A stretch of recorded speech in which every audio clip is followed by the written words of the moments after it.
Les actions d'une entreprise s'envolent à la bourse. Il est difficile de résister à la tentation d'en acheter. Et lorsque la solide performance de ces titres se répète année après année, on est naturellement enclin à y consacrer une large part de notre portefeuille. Cette analogie illustre bien ce que représente l'économie américaine pour le Canada.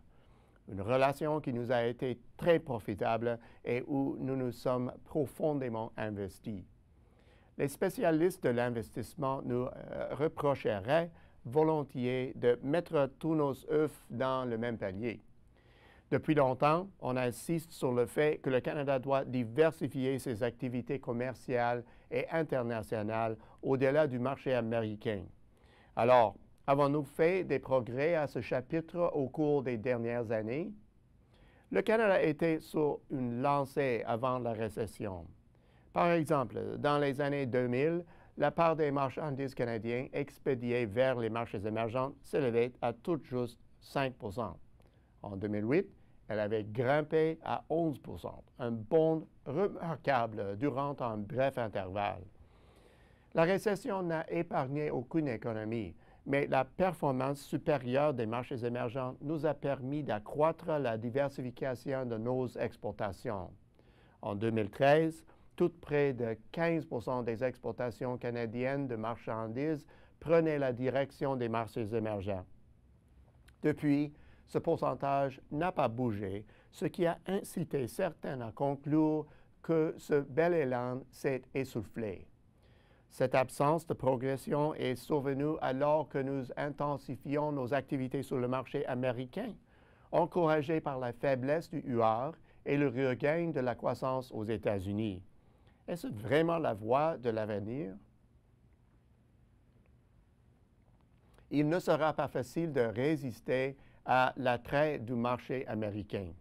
En effet, en tant que moteur de la croissance mondiale, l'économie américaine génère une bonne partie de l'activité commerciale du globe et devrait le faire encore dans un horizon à court terme.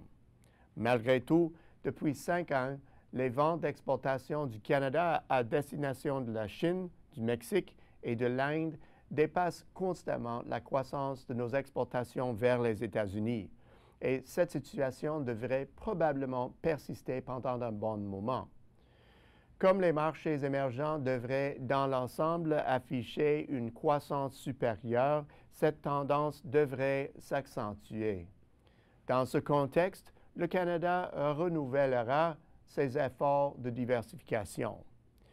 Quelle est l'ampleur de ce mouvement?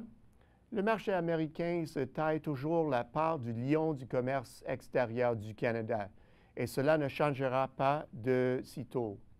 Cependant, si les tendances récentes en matière de croissance se maintiennent, on anticipe une diminution de la part de nos échanges avec ce marché, qui passerait du taux actuel de 75 % à 69 % d'ici 2030.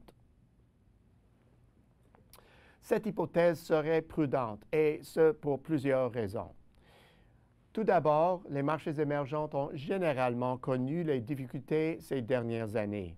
Ils ont réduit leurs imposants programmes de relance et en l'absence d'une solide reprise de l'activité sur les marchés développés, le monde émergent a perdu un peu de son éclat. Deuxième raison, certains marchés émergents de premier plan, notamment la Russie et le Brésil, ont vu leur croissance stoppée par une conjoncture intérieure négative. Enfin, troisième raison, le plongeon du cours des produits de base à la mi-2014 a entraîné une panne de la croissance dans les pays tributaires des secteurs de l'énergie et des mines. Ces développements étant d'habitude passagers, la croissance devrait s'accélérer au cours des prochaines années. Mais il y a plus. L'accroissement de la richesse sur les marchés émergents se traduira au fil du temps par une évolution de la demande au sein de ces économies. Et c'est une certitude. Ces économies auront encore besoin des ressources de base produites par le Canada. Forte de leur prospérité nouvelle, Ces économies connaîtront également un réveil de la demande pour des biens canadiens à forte valeur ajoutée, tels que la machinerie, les produits de transport et une foule de produits de consommation. Comme ces demandes progresseront à partir d'une base inférieure, la hausse globale de nos exportations vers les marchés à forte croissance devrait être nettement plus marquée qu'aujourd'hui. Les chiffres montrent que cette diversification pourrait dépasser la projection linéaire actuelle. Nos efforts de diversification ne se limitent pas aux marchés émergents. Le nouvel accord économique et commercial global conclu entre le Canada et l'Europe multipliera les débouchés sur l'un de nos marchés traditionnels. D'ailleurs, il est raisonnable de penser que notre activité sur le continent européen pourrait représenter une part plus substantielle du total. La diversification ne se résume pas au commerce des marchandises. Les exportations de services constituent une part grandissante des activités commerciales générales du Canada et la part de nos services exportés aux États-Unis, soit 55% selon les derniers chiffres, est déjà sensiblement plus faible que celle pour les biens exportés sur ce marché. Au bout du compte, la diversification du commerce semble être tantôt dans l'air du temps, tantôt démodée. Quoi qu'il en soit, elle reste une puissante force au sein de l'économie canadienne et le restera sans doute pendant un bon moment. Nos marchés traditionnels demeureront les principales destinations de nos exportations, mais les marchés en effervescence hors des sentiers battus auront longtemps une influence déterminante sur nos activités commerciales. À la semaine prochaine, c'est Peter Hall.